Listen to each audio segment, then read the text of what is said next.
ஐயா, ஒரே உணவை ஒரே அளவா எல்லாரும் சாப்பிட்டாலும் பலர் அது மாதிரி சாப்பிட்றாங்க.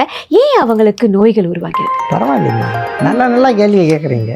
இப்போ ஒரு குடும்பத்தில் 5 பேர் போகிறோம், ஒரு ஹோட்டலில் போகிறோம், இல்லை நம்மளே வீட்டில் சமைச்சு சாப்பிட்றோம். ஒரே சமையல் தான், அம்மா சமைச்சது தான். சாப்பிட்ட பிற்பாடு பையனுக்கு வயிறு வலிக்குதுங்கிறா, பொண்ணு நல்லா இருக்குன்ற. அப்படி அந்த வீட்டுக்காரருக்கு என்ன ஆச்சு, என்னப்பா ஒரு மாதிரி கேஸ்ட்ரிக் ட்ரபிளாக இருக்குது அப்படின்பாரு. அப்போ ஒரே உணவு அந்த வீட்டில் இருக்கின்ற ஒரு 4 பேருக்கு 4 விதமான பாதிப்புகளை கொடுத்ததுன்னா என்ன காரணம் அப்படின்னா, ஒரே ஒரு காரணம், உண்ணுகின்ற முறை, மெத்தட் ஆஃப் ஈட்டிங். நம்ம எப்படி சாப்பிட்றோம் அப்படிங்கிறது தான் ரொம்ப முக்கியமானது. நம்ம சாப்பிடுகின்ற பொழுது உதடுகளை மூடி சாப்பிட்ணும். எங்கள் வீட்லலாம் எங்கள் அம்மாயெல்லாம் சொல்லியிருப்பாங்க, ஏய் வாயை மூடிட்டு சாப்பிட்றா அப்படிம்பாங்க. அப்போ வாயை மூடுறதுன்னா க்ளோஸ் தி லிப்ஸ். உதடுகளை மூடி யார் சாப்பிடுகிறார்களோ அவர்களுக்கு என்ன ஆகும்னா உமிழ் நீர் நிறைய சுரக்கும். சில பேர் சாப்பிடும்போது பார்த்துருக்கேன், வாயா தூக்கி வெளியே போ. இந்த மாதிரி செய்யும் போது என்னன்னா காற்று வெளியிலிருந்து உள்ள போய் அந்த உமிழ்நீர் சுரப்பை தடை செய்கிறது. இதெல்லாம் விஞ்ஞானபூர்வமாக நிரூபிக்கப்பட்ட உண்மைகள். அதனால் நம்ம ஒரே மாதிரியான உணவை ஒரு வீட்டில் இருப்பவர்கள் சாப்பிட்டாலும் கூட ஏன் அந்த உணவு எல்லோருக்கும் ஒரே மாதிரி பலன் தருவதில்லை என்றால் உண்ணுகின்ற முறை மட்டுமே அப்படின்னு நீங்கள் தெரிஞ்சுக்கங்க. அதே மாதிரி இன்னொன்று கொசரம் டிப்ஸ் சொல்லிடுறேன். ஒரு 10 லேடிஸு கூட்டிகிட்டு வரோம், இட்லி சுடுறதுக்கு 10 பேர்த்துக்கு ஒரே மாதிரியான சாமான் கொடுக்குறோம். 10 பேர் இட்லி சுடுறாங்க, 10 டேஸ்ட்டாக இருக்கும், ஒரே மாதிரி இருக்காது. ஏன் அப்படின்னு தெரியுமானா பழம்பாத்துக்கு தெரியாது. இல்லைங்க நான் வழக்கமாக தாங்க செஞ்சிட்ருக்கேன் அப்படிம்பாங்க. என்ன காரணம் அப்படின்னா, சமைக்கும்போது அவர்களுடைய மனநிலை எப்படி இருக்கிறது, அவர்களுடைய உடல்நிலை எப்படி இருக்கிறது, இதுதான் அந்த சமையலுக்கான ஆற்றலை கொடுக்கிறது அல்லது அலங்கோலத்தை கொடுக்கிறது. சமைக்கும்போது வள்ளுவர் சொல்லியிருக்காரு, தவம் செய்வார் தம் கர்மம் செய்வார்னு. சில பேர்லாம் பார்த்தீங்கன்னா சமைக்கும்போது இதை சாப்பிட்டு எங்கள் வீட்டில் இருக்கவங்க எல்லோரும் நல்லா இருக்குன்னு நினச்சிட்டு சமைப்பாங்க, எல்லோரும் நல்லா இருப்பாங்க. இவங்க சமைக்கும்போது ஏதோ சினிமா இல்லை டிவி எங்கே போகணும்னு நினச்சிட்டு ஏதோ ஞாபகத்தில் சமைச்சாங்கன்னு வச்சுக்கோங்க, அந்த சாப்பாடு பலருக்கு பிடிக்கவே பிடிக்காது, டேஸ்ட் இருக்காது. இதெல்லாம் நீங்கள் வாழ்க்கையில் கடந்து வந்திருக்கலாம். அதனால் மனநிலை முக்கியம்.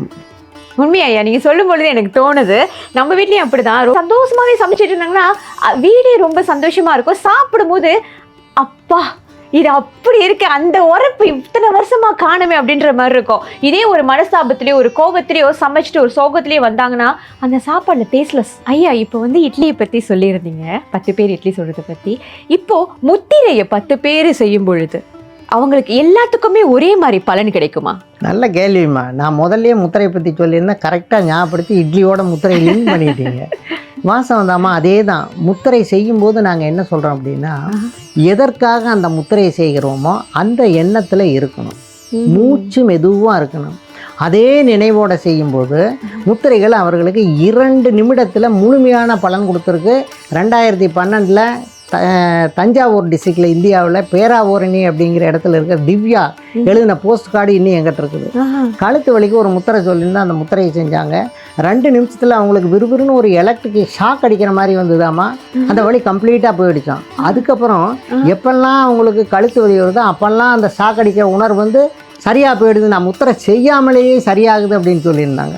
ஆனால் இன்றைக்கி பலரை பார்க்குறோம், ஐயா நான் 1 மாதமாக முத்திரை செஞ்சிட்ருக்கேன், எனக்கு தலைவலி சரியாக மாட்டேங்கிறாங்க.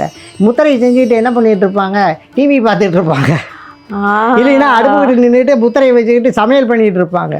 அந்த மாதிரிலாம் இருக்கக்கூடாது. சரி, அந்த முதல்ல சொன்னேன் இல்லையா, தவம் செய்வார் நம் கர்மம் செய்வார் அப்படிங்கிற மாதிரி நீங்கள் முத்திரை செய்யும் பொழுது உங்களுடைய முழு மனம் முத்திரை மேலே தான் இருக்கணும்.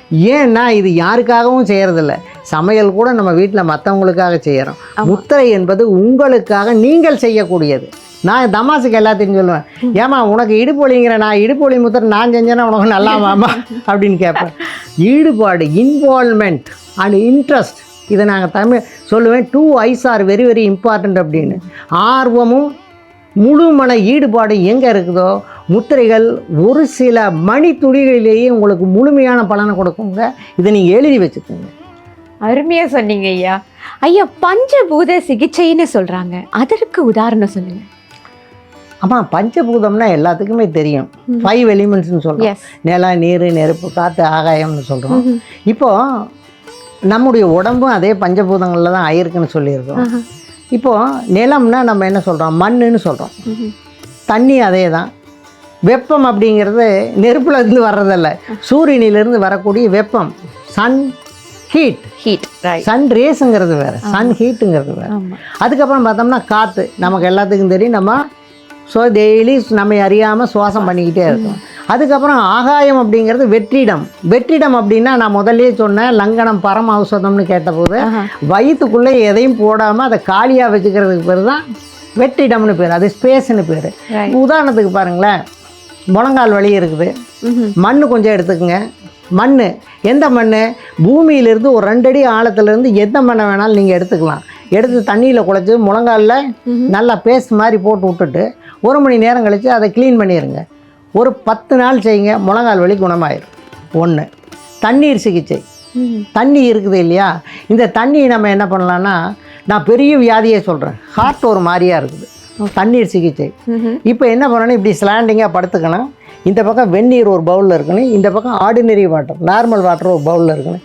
இதில் ஒரு துண்டு, இதில் ஒரு துண்டு, பேர் பாடியாக இருக்கணும். இந்த துண்டை எடுத்து வெந்நீர் துண்டை நினச்சி நம்ம ஹார்ட் மேலே, நெஞ்சு மேலே போட்டுக்கணும். 3 மினிட்ஸ் இதை எடுத்து போட்டுட்டு, இந்த பக்கம் இருக்கிற குளிர்ந்த தண்ணீரில் இருக்கிற துண்டை எடுத்து பிழிஞ்சு நம்ம நெஞ்சு மேலே போட்டுக்கணும். 2 மினிட்ஸ், 3 மினிட்ஸ், 2 மினிட்ஸ்.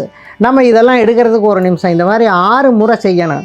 நீங்கள் 1 வாரம் செஞ்சு பாருங்கள், உங்களுக்கு ஏதாவது சின்ன சின்ன குத்தல்கள், ஒரு மாதிரி அன்னீசினஸ் இருந்ததுன்னா, you can find that everything ruled out. நான் செஞ்சுருக்கேன், என்னால் நிரூபித்து சொல்ல முடியும்.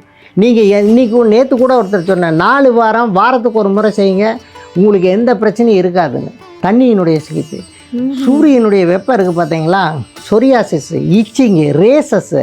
சார் எனக்கு உடம்பெல்லாம் அரிக்குது சார், ஒரு மாதிரியாக இருக்குது சார், தலையில் பொடுகு இருக்குது, பெயின் இருக்குது, ரொம்ப கஷ்டப்படுறாங்க, எஸ்பெஷலி லேடிஸு. அவங்களுக்கு என்ன பண்ணுறாங்க, வாழை இலை குளியல்னு இயற்கையில் ஒரு மருத்துவம் வச்சுருக்குறான். வாழை இலையை நிலத்து மேலே போடணும், கொஞ்சம் கல் இல்லாத மாதிரி, புல் மேலே போடக்கூடாது.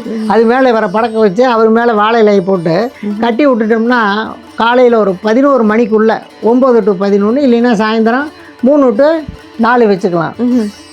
ஒரு அரை மணி நேரத்தில் அந்த சூரிய வெப்பமானது வாழை இலை மூலமாக உள்ளே சென்று அந்த குளோரோஃபில்னு சொல்கிறோம் இல்லையா, அதை எடுத்துக்கிட்டு தோல் வழியாக உள்ளே போய், இந்த தோலில் நம்ம வியர்வை நாளங்கள்னு சொல்லுவோம், அதன் வழியாக உள்ளே போய் உள்ளே தங்கி இருக்கிற டாக்ஸின்ஸ்னு சொல்லக்கூடிய நச்சுக்களை எல்லாம் வெளியில் அனுப்பிச்சிடுது.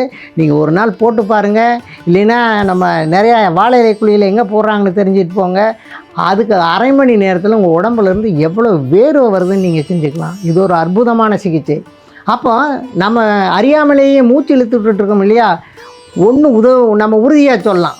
யாருக்கெல்லாம் பிபி இருக்குதோ கண்ணை மூடி உட்காருங்க, நான் பிபி எனக்கு சரியாக இருக்குன்னு சொல்லிக்கிட்டு கண்ணை மூடிட்டு ஒரு 5 நிமிஷம் மூச்சை மெதுவாக இழுத்து மெதுவாக விட்டுட்டுருங்க. கட்டி பாருங்கள், உங்களுக்கு என்ன அளவு இருந்து அதிலேருந்து 30 அளவு குறைஞ்சிருக்கும், உறுதியாக சொல்லலாம். அதே மாதிரி லங்கனம் பரம ஔஷதம், வெற்றிடம். நீங்கள் ஒரு வாரத்துக்கு 21 வேளை சாப்பிட்றோம், ஒரு வேளை நீங்கள் உண்ணாவிரதம் பண்ணுங்க. இந்த ஒரு வேளை கிடைக்கின்ற சக்தி என்ன ஆகும் அப்படின்னா, உடல் தன்னுடைய உடம்பை ரிப்பேர் பண்ணிக்க. நம்ம ஒரு கார் வச்சுருக்குறோம், மோட்டார் சைக்கிள் வச்சுருக்குறோம், இதை அப்போ அடிக்கடி சர்வீஸ் பண்ணிக்கிற மாதிரி உடம்பை நம்ம இப்போ தான் சர்வீஸ் பண்ணணும். பிறந்ததுலேருந்து சாப்பிட்டுக்கிட்டே இருந்தோம்னா என்னதான் ஆகுது, சாப்பிடாதையா உனக்கு நல்லது செய்கிறேன் அப்படின்னு காய்ச்சல் வருது. காய்ச்சல் ஏன் வருதுன்னா, சாப்பிடாதேன்னு சொல்கிறதுக்கு வருது. நம்ம என்ன பண்ணுறோம், ஐயோ போய் மருந்து மாத்திரை வாங்கி சாப்பிட்டு அதை சாப்பிட்றதுக்காக பன்னு சாப்பிட்றோம், ரொட்டி சாப்பிட்றோம், கஞ்சி சாப்பிட்றோம். இது எல்லாம் சாப்பிட்டாலுமே கூட நம்முடைய உடல் ஆற்றல் காய்ச்சலை சரி செய்யாது. ஒரே ஒரு முத்திரை உங்களுக்காக சொல்கிறேன், இது பாருங்கள். இது என்ன முத்திரைன்னா, தாமரை முத்திரை, பங்கஜ முத்திரைன்னு பேர். யார் காய்ச்சலாக இருந்தாலும் சரி, நீங்கள் இப்படி ஒரு 10 நிமிஷம் வச்சுருங்க, உங்கள் உடம்புல இருக்கிற சூடு அப்படியே நார்மலுக்கு வந்துடும். இப்போ இந்த மாதிரி இயற்கை நமக்கு பல வழிகளை கொடுத்துருக்குது. தெரிந்தவர்கள் சிலர் இருக்கிறார்கள், தெரியாதவர்கள் மிக பலர் இருக்கிறார்கள்.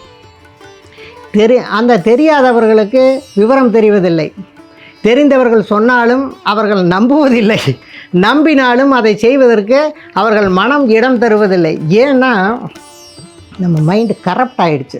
ஒரு மாத்திரையை போட்டோமா அவ்வளோதான், முடிஞ்சு போச்சு, அதில் நல்லா போயிடுன்னு நினைக்கிறான். ஆனால் உண்மை, மாத்திரையை போட்டோன்னே தலை வலிக்கிறது வலிக்கலை, ஏன் வலிக்கலின்னு அவங்க தெரிஞ்சுக்க மாட்டேங்கிறாங்க. இது வலி அப்படியே என்ன பண்ணுது, அமுத்தி வச்சிருது, வலி அங்கேயே தான் இருக்குது.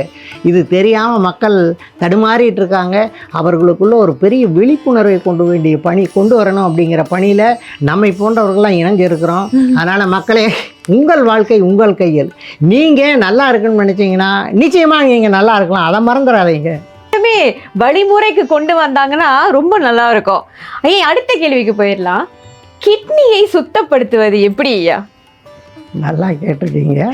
எனக்கு தெரிஞ்சவங்க கூட பாவம் கிட்னியினுடைய செயல்பாடு குறைஞ்சி போச்சுன்னு அந்த கிட்னியை நீக்கிட்டு தானம் பெற்று வாழ்ந்துகிட்டு இருக்கிறவங்க இருக்காங்க. ஆனால் இயற்கையினுடைய விதி என்ன அப்படின்னா, ஒரு உயிரினத்துக்கு தான் கொடுத்த உறுப்புகளை இழக்கச் செய்வதற்கு இயற்கை அனுமதிப்பதில்லை. உதாரணத்துக்கு பார்த்தீங்கன்னா, நீ கிட்னியை டிரான்ஸ்பிளான்ட் பண்ணுறாங்க, கருப்பையை நீக்கிறாங்க, கால் பிளாடர்னு சொல்கிற பித்தப்பையை நீக்கிறாங்க, இங்கே குடலில் சிறு ஒரு பகுதியை வெட்டி எடுக்கிறாங்க.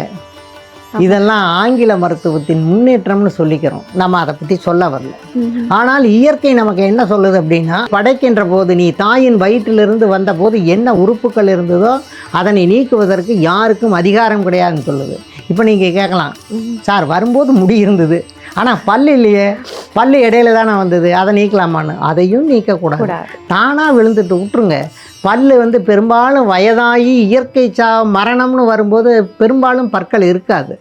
இது இயற்கைக்கு தெரியும் என்ன பண்ணணும் அப்படின்ட்டு. ஆக நம்ம என்ன பண்ணணும் அப்படின்னா, இந்த கிட்னி பழுதடைந்து விட்டது, அதை சரி செய்கிறதுக்கு நிறைய மெத்தட் இருக்குது. 2 மட்டும் சொல்லிடுறேன். கத்திரிக்காய் சின்னது, அந்த கத்திரிக்காயில் இருக்கிற சத்துக்கள் நம்முடைய கிட்னியை சுத்தப்படுத்துது. அச்சா ஒன்று. இன்னொன்று, நம்ம டீ குடிக்காமல் வாழ்கிறதே கிடையாது. அதிலே இலை டீன்னு இருக்குது. Leaf tea, black leaf tea, green leaf tea. இலையாக இருக்குன்னு அதை தண்ணிக்குள்ளே போட்டு கொதிக்க வைக்கும்போது அது விரியும் அப்படி இலை மாதிரி. இது எடுத்து நாங்கள் சொல்கிற மெத்தடில் சாப்பிட்டீங்கன்னா வித்தின் 1 month உங்களுடைய கிட்னி சுத்தமாகிறது. சுத்தமாகுதா இல்லையான்னு எங்களுக்கு ஒரு சின்ன டெஸ்ட் மூலமாகவே கண்டுபிடிச்சிக்கலாம். இப்போ நீங்கள் இதை உள்ளங்கையில் பார்த்தீங்கன்னா இப்படி காமிக்கிறேன், நடு உள்ளங்கை, இதுதான் கிட்னியினுடைய சக்தி மையம். இதை நீங்கள் அழுத்தி பார்த்தீங்கன்னா வலி இருந்ததுன்னா ஏதோ பிரச்சனை, வலி இல்லைன்னா ஏதோ கோளாறு.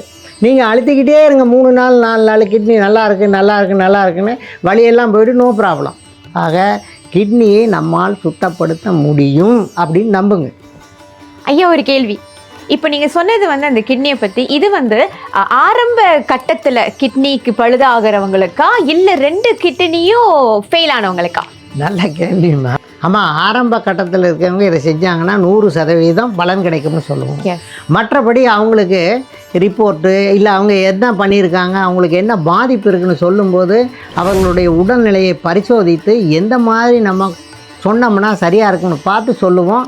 எப்போ எத்தனை மாதத்தில் குணமாகும் அப்படிங்கிறதையும் இயற்கையை நமக்கு சொல்ல வச்சுருக்குது, அதையும் சொல்லுவோம்.